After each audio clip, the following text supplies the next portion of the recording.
யோசேப்பு ஒரு self centred man, self centred வாலிபன். அவனை பத்தி மட்டும்தான் நினைப்பான். அவன் அண்ணனை பத்தியோ, தம்பியை பத்தி, அண்ணன்களை பத்தியோ, அவங்க அவங்க அம்மா அப்பாவை பத்தியோ நினைக்க மாட்டான். அவனை பத்தி தான் நினைச்சிட்டு இருந்தான். அவன் அங்க அண்ணன்கிட்ட போயிட்டு, ஆண்டவர் என்னை இப்படியெல்லாம் உயர்த்த போகிறார், எனக்கு இப்படிப்பட்ட தரிசனத்தை காண்பிக்கிறார், உங்க எல்லாத்துக்கும் மேலா இருப்பேன் அப்படின்னு அவனை மையப்படுத்தி கொஞ்சம் பேசுகிற ஒரு ஆளாய், செல்ஃப் சென்டர்ட் மேனா அந்த இடத்துல அறியப்படுகிறார் யோசேப்பு. பல நேரங்களில் யோசேப்பு பிரச்சனைக்குள்ள தான் போய் சிக்கிப்பான். யோசேப்பு சிக்காத பிரச்சனையே கிடையாது. எங்கெல்லாம் போறானோ எல்லா இடத்துலையும் பிரச்சனையில சிக்கிப்பான். ஆனா கர்த்தர் அவனோடு இருந்தபடியினாலே அவன் தப்பித்தான். யோசேப்பு சக்சஸா மாறினது எதனால? அவனுடைய திறமையினாலோ இல்லது அவன் பரிசுத்தத்தை காத்து கொண்டது எதனால? அவனுடைய வில் பவர்னாலேயோ கிடையாது. கர்த்தர் அவனோட இருந்தார். அதனால அவர் எல்லா இடங்கள்ல இருந்து அவனை பாதுகாத்து பாதுகாத்து உயர்த்தி உயர்த்தி உயர்த்தி கொண்டு வந்தார் ஆண்டவர்.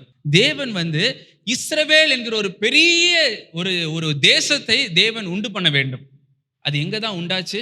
இஸ்ரவேல் என்கிற பெரிய தேசம் எங்க தான் உண்டாச்சு? எகிப்துல தான் உண்டாச்சு. தேவன் ஆபிரகாம், ஈசாக்கு, யாக்கோபுக்கு வாக்கு பண்ணார்ல, உன்னுடைய சந்ததியை வானத்து நட்சத்திரத்தை போல ஆக்குவேன். அது எங்க தான் ஆண்டவர் பண்றாரு, உண்டு பண்றாரு? அது எகிப்துல தான் ஆண்டவர் உண்டு பண்றாரு. ஏன்னா எகிப்து தான் ஃபிளரிஷா இருந்துச்சு அந்த நேரத்துல. எகிப்து செழிப்பா இருந்துச்சு. அப்படிப்பட்ட ஒரு தேசத்தை உருவாக்க வேண்டும் என்றால் செழிப்பான இடத்தில் தான் உருவாக்க வேண்டும். யோசேப்பு அங்க போனதுனாலே இஸ்ரவேல் என்கிற பெரிய தேசம் அங்க உருவாக அது காரணமாய் அமைந்து போனது. அது மாத்திரமல்லாமல் இஸ்ரவேல் காப்பாற்றப்படுவதற்கு மாத்திரமல்ல, கானானியர்கள் மற்ற எல்லா ஜாதிகளும் அந்த பெரிய பஞ்சத்திலே காக்கும்படியாய் தேவன் இந்த சரித்திரத்திலே இப்படிப்பட்ட ஒரு காரியங்களை அனுமதித்தார்.